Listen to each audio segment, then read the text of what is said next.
Profesori së drejtës Flamur Hyseni është me ne në studio për diskutuar lidhur me shanset e mandatarit dytë për të formuar qeverinë apo më shumë po shkojmë drejt zgjedhjeve. Atëherë profesor, mirë mbrëma dhe mirë se keni ardhur. Faleminderit, mirë se jeni. Faleminderit shumë. Profesor, ka nisur rrjedhja e fateve për formimin e qeverisë, por mandatarin për qeveri më shumë po e shohim në balotazh sesa në përpjekjet e tij për të formuar qeverinë. Tani çka tregojnë gjitha këto zhvillime? Si duket është vetëm çështje formale, pra se përmbajtësisht është e pamundur të ndodhë, sepse edhe nga e kaluara Kosova ka themeluar 8 legjislatura deri më tani dhe ka pas 8 qeveri të zgjedhura. Të gjitha janë zgjedhur duke realizuar dekretin e presidentit për mandatarin.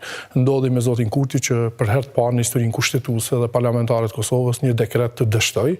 Sipas gjitha gjasave është prap hera e parë në historinë të Kosovës që brenda një afati provohet edhe paragrafi 4 i 95 kushtetutës, por si duket edhe kjo është drejt dështimit, paçka se formalisht do duhej me ndodhë një marrëveshje politike së paku për një qeveri me mandat të përkohshëm, ku ka pastaj mundësi ligjore përkatësisht kushtetuese që të organizohen zgjedhjet e parakohshme prapë me një konsenzus, me një marrëveshje politike, sepse kështu e kërkon tradita dhe rendi demokratik. Po, dhe çka tregon tani, çfarë precedenti po i lëm vendit duke mos e realizuar këtë dekretin? Kjo është një praktikë e pazakontë. Ne kemi realizim të dekretit dhe në situatat më të pazakonta në Kosovë.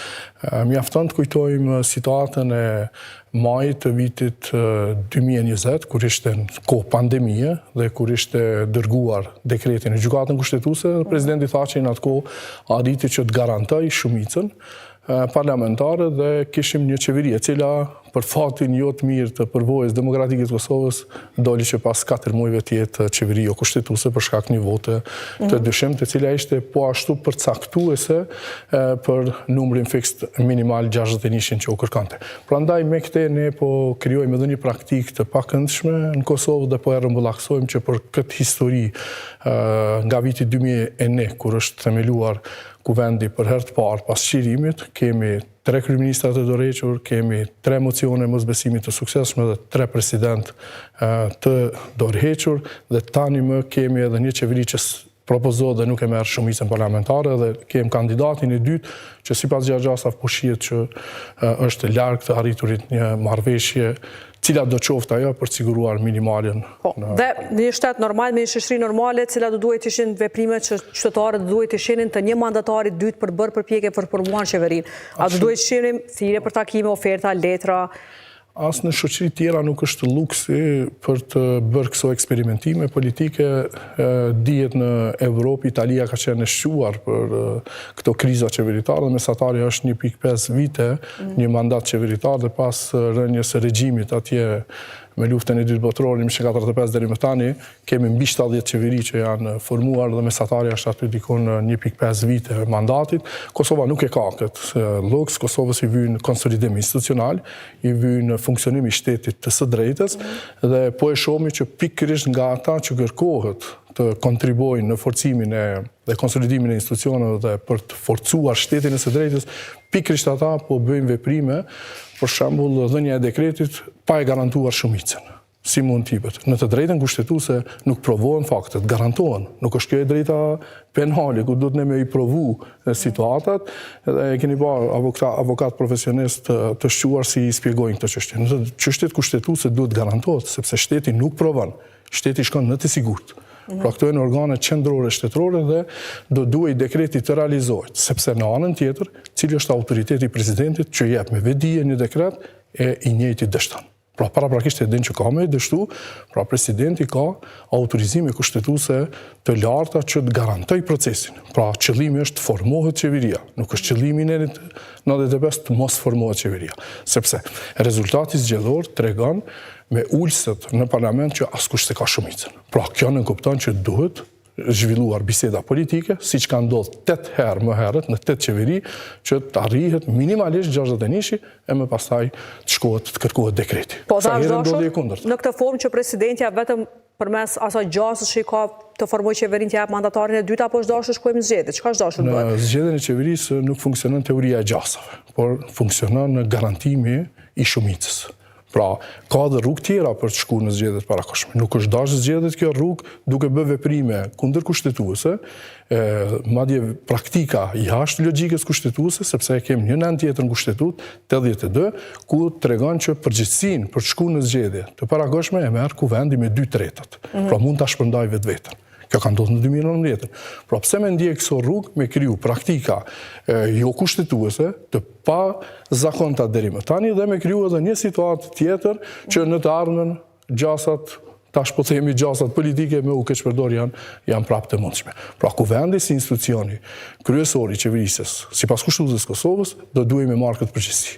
Dhe me vetë shpërnda vetën dhe me u ditë mu shpërnda përgjegjësia politike të gjithë, sepse 2/3 kur i krijon për ta vetë shpërnda kuvendin, atë dihet që ka ekzistuar një dakordancë të gjitha partive politike. Kjo situatë çfarë zgjedh tani është me ikë nga përgjegjësia kushtetuese. Me ikë nga përgjegjësia për të krijuar shtet të së drejtës. Po dhe se keni pa rolin kushtetues presidentes në gjithë të mes sa i përket kësaj blokades, ose partitë opozitare ato kishin vrejtje për mënyrën se si u dha mandatari, pasi që kërkesa atyre në takim me presidenten ishte më shumë çitë çështjen e blokadës dhe mos funksionimin e institucioneve për kaq muaj. Dhe përse të jipej në këtë kohë kur kishte shndrim partive politike që nuk ka shumicë brenda. Formalisht duket mirë, sepse ekziston një dekret, por përmbajtësisht qëllimi i dekretit është i destinuar për dështu. Pra, nuk arrihet përmbushja e dekretit. Pra, dhënia e dekretit është përgjegjësi për mandatarin i cili në këtë afatin 15 ditor mund të negociojë për pozitat e mundshme të ministrave, pozicione tjera, ta bëj gati programin qeveritar, aspekte tjera. Por juaj të negocioj brenda 15 ditë dhe pastaj me thonë, unë e kalova afatin, kaloja tjetër, sepse këtu e kemi edhe aspektin tjetër politik. Trupi elektoral i ka dhënë lëvizjes dhe ndosje 48 mandate. Ata i ka dhënë për shkak që Bart Silicës dhe i propozuar për kryeministër ka qenë zoti Kurti. Ata s'ja kanë dhënë 48 mandate për zotin Konjufca. Pra tash kemi një shkputje të asaj që quhet në politikë kontratë sociale. Pra pse tash të nominohet një person tjetër, pa çka se është një nga figurat e respektuara në vetëvendosje, por nuk është ai i cili trupi elektoral ka shpreh vullnetin politik. Këta deputet, edhe këta 48 janë përfaqësues të vullnetit politik. Këta nuk artikulojnë vullnet politik. Llogaritën e mia në përgjithësi shtetin deputetëve më u varë nga vullneti politik i tyre. Çka se nëse këta do të kenë një vullnet të mbrapsht politik. Këta janë përfaqësues të vullnetit politik. Trupi elektoral e ka shpreh vullnetin me nëntë shkurt. Tash del një kandidat tjetër dhe nuk është ai për cilin këta kanë dhënë. Megjithatë vetëvendosja po thotë që ka bërë një kompromis për të dalë nga situata, për të dalë nga blokada dhe tani fajin po ja hedh opozitës që nuk po e votojnë qeverinë. Jo, po këtu shtrohet një pyetje tjetër, me kënd është bërë kompromisi me vetë në mes veti kandidatët apo me një subjekt? Brenda partisë. Po brenda partisë, po ajo nuk prodhon efekte politike tek subjekte tjera. Si duket, PDK, LDK dhe AK, shto këtu edhe nismën, tani si duket kësa herë janë kategorik në qëndrimet e tyre. Përkundër faktit që Konjufca duke i pranueshëm si emër për kryetar të kuvendit, ai të ndoshta kjo ideja e vetëvendosjes që ta ndronte mandatarin për emër të ta vendosë Konjufcën aty apo jo? Si duket këta kur e bën një propozim të radhës për kryetar të kuvendit, këta prap nuk kam besuar që zgjedhja e kryetarit të kuvendit do të ndodhë. Por ja që ndodhi pastaj në një ditë tjetër dhe ai mori vota përtej 61-shit. 61 e minimale, ai mori shumë vota dhe ka një legitimitet. Nuk përjashtohet kjo mundësi nëse zoti Konjufca shkon me një propozim ditën e fundit të afatit 15 ditor dhe ti merr votat. Nuk përjashtohet kjo mundësi. Kjo është gjithmonë mundësi aktive. Por dihet që kjo është një mundësi afat shkurte e përkohshme, sepse nuk formohet askund qeveri pa një konsenzus, përkatësisht kompromis politik me një marrëveshje të bashkëqeverisjes, sepse logjika e demokracisë parlamentare kërkon një gjë të tillë. E ka kërkuar 8 herë, tek ne do ta kërkojë edhe më tutje. Po dhe çka tregon për vetëvendosjen ku nuk e kërkon një marrëveshje të tillë tani?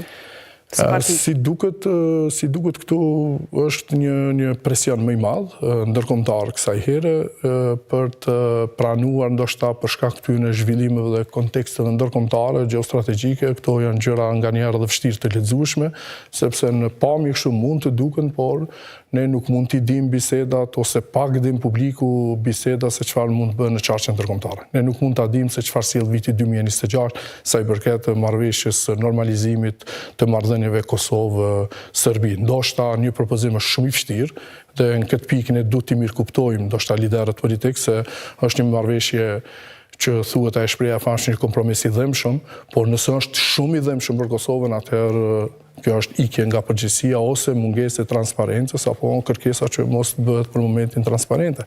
Po, dhe tani çka po i bie, që po shkojmë zgjedhje dhe çka do të prodhonin potencialisht një palë zgjedhje të reja? Opsioni një, nëse do të shkohet në zgjedhje shumë në një afat të shpejt, shumë muajin tjetër, edhe mund të ketë një elektrizim, si që thuhet, elektoratit dhe të ketë vote inercionit dhe vendosja të marrë shumë vota, të arriti siguroj 61, plus shto dhe obligimi kushtues që ka ndaj pakica për t'i marrë në qeveri, atër do të vim në një situatë që mos ka nga nga përgjithësia. Pra do duhej vetë ta formoj vetë qeverin pandimin askujt dhe të ballafaqohet me përgjithësitë shtetërore. Ose nëse përsëritet prapë rezultati tjetër, prapë imponohet një marrëveshje e bashkëqeverisë. Praktika nëpër Evropë ka të votohet qeveria e pakicës. Ekziston kjo. Qysh ka ndodhur me kryetarin e Kuvendit tek ne, mund të votohet në të njëjtën formë edhe një qeveri. Pra, këto zakonisht në aspektin doktrinal e teorik quhen qeveri të pakicës, ajo funksionon formalisht dhe përkrahët, por partia tjetër që ja jep shumicën nuk merr pjesë në qeveri. Po, dhe e shenit mundshme një qeveri tillë e cila do duhet të adreson të paktën këtë çështjen e buxhetit dhe planin e rritjes apo jo? Për rrethanat e fund vitit dhe filimit të vitit ri, 2026, rruga më e mirë do të ishte të bëhej një qeveri, së paku të funksionoj për brenda vitit 2026, që miratohet buxhetit, mos ketë këso kriza, mos ketë probleme ekonomike dhe mos të ketë situata që janë depresive për shoqërinë, për funksionimin normal dhe aspektet ekonomike.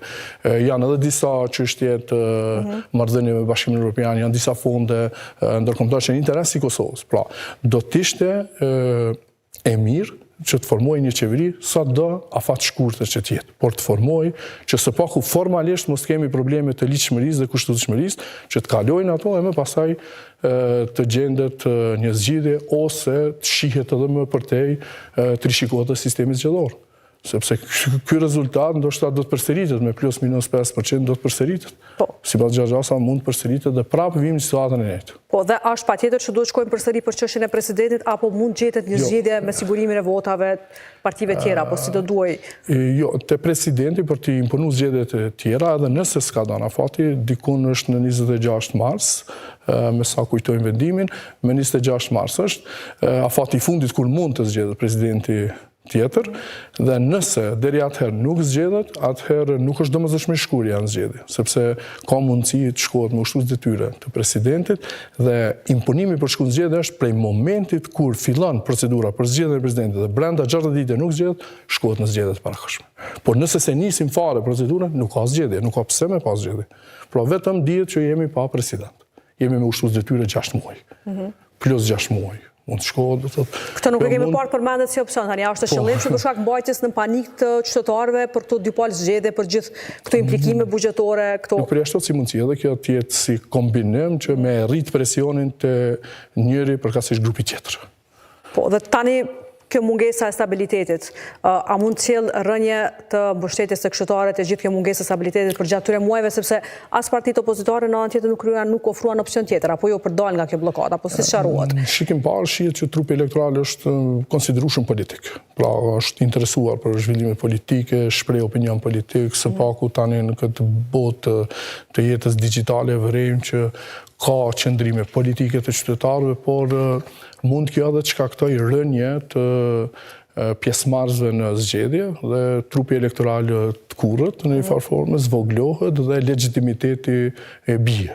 Por nëse trupi elektoral rritet, kemi pjesëmarrje edhe më masovike në zgjedhje, atëherë këtë duhet me lexu si porosi që përgjegjësia politike vetëm po shkon duke u rritur. Po, dhe mund të sjellë kjo pasaj edhe ndryshime të pozicionit partive politike për bashkëpunimet të ardhshme apo jo? Mund ndodh, sepse nëse kemi rënje, e përcjell fati i Shqipërisë. Do të thotë sa më krizë në PD, PS-ja është rrit në kaq mandate, do t'i merr gati në herën tjetër 100 mandate nga 140 që i ka Parlamenti i Shqipërisë. Dhe shene një bashkëpunim partive të tjera opozitare për formimin e qeverisë në rast se përsëri dështon vendosja të formojë qeverinë pas një palë zgjedhjeve apo jo? Mund të shfrytëzohet praktika e vitit, edhe pse nuk është praktikë e zakonshme ajo që ndodhi në 2020, por unë kursesi nuk e shoh zgjidhje që ekzekutivi të përmbys legjislativin, sepse marrëdhënia ekzekutiv-legjislativ është marrëdhënie e ngushtë bashkëpunuese. Pra legislativi mund të provoj në një mocion mosbesimi t'ia marr mandatin qeverisë dhe të zgjedhë një qeveri tjetër. Por se ka ndodhur tek ne kjo. Edhe pse kushtetuta jonë në këtë pikë është më e qartë, ka një nen atje të 82 që lidhet me një nen tjetër, nenin 100, ku i shkakton pasojat juridike dhe e kemi provuar në 2010 dhe 2017, por kur kem situata të krizës, bën me përdor praktikën më mirë se sa me shkaktu zgjedhje të parakoshme në vazhdimsi. Sepse kjo është pa adresë dhe është ikje e qëllimshme nga përgjegjësia. Deputet marri mandate, presidenti merr mandat nga parlamenti për të qenë përgjegjës politikisht. Nuk merr mandat për shkaktu përmes një krizë tjetër politike. Edhe pse kjo zonë e jonja ku bëjmë pjesë ne është shquar për këto, ne kemi pas këso probleme edhe në demokracinë konsolidim në Maqedoni, edhe në Shqipëri, sidomos në ato vite të 90-ta, kemi pas këto probleme, por është prit dhe pritet janë që Kosova ka konsoliduar mjaftueshëm demokracinë dhe institucionet që së pakut mos ketë këso kriza të pa logjikshme dhe kriza krejtësisht të pa nevojshme. Po dhe si sharohen tani këto kriza, sidomos kjo është rrzatura që e pam këtë vit? Me ndryshime kushtetuese nuk ka nevojë, do të thotë se nuk është problem kushtetuta. Këtu është një krizë politike e cila është krijuar me vedije, nuk është kjo krizë politike pa vedije, polarizimi cilët i kanë kontribuar të gjithë nga pak e më shumë të lëvizjave vendosje, me deklaratat e tyre, polarizimi është një nga shkaktarët kryesorë të kësaj krize të thellë. Pra, ne në fushatën e fundit, 11 janar 8 shkurt, kem pa një gjuhë polarizuese, kem pa një gjuhë ad hominem ndaj njëri tjetrit dhe e cila gjuhë po konfirmohet edhe një herë tani që ka ardhur puna deri në atë pikë sa që mos harrim ta bëjmë një shumicë parlamentare për zgjedhjen e qeveri. Po pra nuk po shihni që ka ulje të toneve tash pra. Jo, për momentin paktën në këto zgjedhjet lokale tani. Nuk ka shenja, si duket edhe zgjedhjet lokale ndoshta imponuan këtë. E imponuan këtë për faktin se në disa komuna rezultati ka qenë i paparashikueshëm dhe tash edhe balotazhi që është dielen ndoshta presin që të shohin më qartë situatën në komuna dhe pse këto nuk janë zgjedhje të karakterit politik në komuna. Këto janë zgjedhje më tepër të karakterit menaxhimit dhe qeverisjes së komunës. E dim që kryetari i komunës vije deri në post përmes një procesi zgjedhor, por në momentin që bëhet kryetar komune, nëse shikojmë kompetencat, është tipik një drejtar i një korporate, është një njeri menaxher. Pra emri është kryetar, por kompetencat e tij, funksioni i tij në komunë është një lloj menaxheri edhe atë menaxher i një korporate të konsoliduar.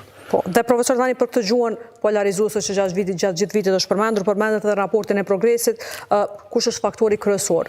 Faktori kryesor për këtë gjuhë dhe është marrë mësimi deri më tani apo si duhet ta marrin mësimin partitë politike? Si duket në mësimdhënie po çalojmë, si duket është krahas sistemit edukativ arsimor, por si duket këtu kanë kontribuar të gjithë nga pak, tash kush më shumë e kush më pak, por prap bara bie tek ai që ka legitimitet më shumë, ka përgjegjësi më të mëdha politike, të gjithë kanë kontribuar, edhe vetë media i ka kontribuar, vetë shoqëria civile, disa nga ne që kemi pas angazhime kështu të kopaskoshme, kemi kontribuar në polarizim të gjuhës dhe kjo si duket tani më është kthyer në mjet të komunikimit, edhe në debatën, në shikojmë debatin publik, vret. Por politika është kryesore apo jo? Politika patjetër, nga aty buran e tëra, pastaj nga aty shkakton edhe efekte tanësore, por një gjuhë të tillë e cila nuk është as pak gjuhë politike, nuk është as pak gjuhë demokratike, por është një gjuhë me sulme, fyrje, ofendime,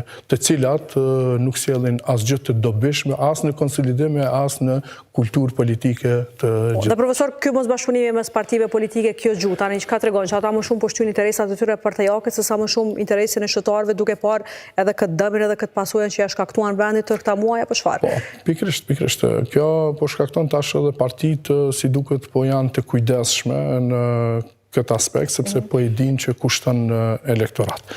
Pra vetëm mjafton të shqyrtohet një fakt, marrëdhënia me listën serbe. Raporti në parlament, është fjala në parlament. Ke zëra të kyç të partive ku janë aq të ashpër në raport me listën sërbe, ndërsa veprimet janë krejtësisht tjera, për shkak kur ishte mbytyje zgjedhja në kryetarit të kuvendit. Tash, të gjithë janë të kujdesshëm, taktizojnë në raport me listën sërbe për të mos marrë pagesën e asaj faturës në elektorat. Se pastaj njëra tjetrën mund ta godasin në elektorat dhe t'i thejnë ke bashkëpunu me listën sërbe. Prandaj në këtë rast me listën sërbe janë të kujdesshëm të gjithë. Të gjithë janë të kujdesshëm ose të gjithë njëkohësisht duan të përfitojnë nga pozicionimi i listës sërbe. Prandaj kjo është diçka e vështirë e parashikueshme deri më tani, por nëse do duhemi me disiplinu edhe me ndëshku në aspekt shtetëror sjelljen e listës sërbe që ka bë në mandatin e kaluar me ato mungesat, edhe përfshirja e disa zyrtarëve në çarçe të ndryshme edhe në sulmin e Banjska, atëherë ka mekanizma dhe mundësi tjera shtetërore që të ndiqen rrugë penale, të ndiqen rrugë e drejtësisë, që të vënë para përgjegjësisë qoftë edhe udhëheqësit e këtij grupi politik. Po, dhe konsideroni që nuk janë ndjekur drejt këto rrugë sepse ka pasur mjaftueshëm fakte arsye dhe më shumë ushqyer kjo narrativa, për shkak se u ka konvenuar apo çfarë? I ka paraprit narrativa dhe është shfrytzuar në emër të kësaj logjikës së drejtësisë pikpamja politike. Pra është shfrytzuar më tepër ky sulmi politik, deklaratat bombastike politike, por ato nuk prodhojnë kufar efekti juridik. Prandaj ne prapi kemi të një ata vinë në parlament, propozojnë një njeri atje, një nga ta, dhe një grup tjetër thot jemi për, tjetri thot e nuk jemi, tjetri e përkrahet zotin Rashić, grupi tjetër. Prandaj edhe ajo shtyrja për zgjedhjen e kryetarit është kryesisht sjellje tipike partijake, e cila nuk ka fare të bëjë me këtë që quhet të bërit politik të mençur për institucion ose për shtetin. Dhe profesor, kam një pyetje krejt në fund kur jemi te lista serbe.